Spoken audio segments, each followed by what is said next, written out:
Le site TMZ est formel. 6 jours avant sa mort, ce n'est pas pour une grippe, mais pour une overdose de drogue que Prince a été hospitalisé. Le média d'information People, le premier à avoir annoncé la disparition du chanteur, explique.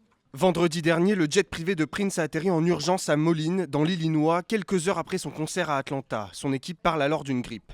Plusieurs sources sur place nous disent plutôt que les médecins lui ont fait une injection de neutralisation, ce qui est typiquement administré pour contrer les effets d'un opiacé. Les docteurs conseillent à Prince de rester hospitalisé 24 heures, mais la pop star quitte les lieux seulement 3 heures plus tard, faute d'avoir obtenu une chambre privée.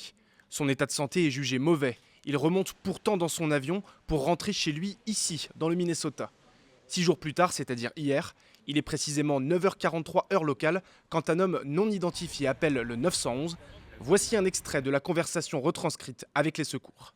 911, quelle est votre urgence? Nous avons quelqu'un d'inconscient. Ok, quelle adresse? À la maison de Prince. La personne est morte. Est-ce qu'on sait comment c'est arrivé? Je ne sais pas. Ok, est-ce que vous avez finalement trouvé une adresse? Paisley Park. Nous sommes à Paisley Park. Les urgences arrivent à la résidence de Prince quelques minutes plus tard. Ils trouvent alors le corps sans vie du chanteur dans un ascenseur menant au studio d'enregistrement installé chez lui. Sa mort est officiellement prononcée à 10h07. D'après le New York Post, son autopsie est prévue aujourd'hui.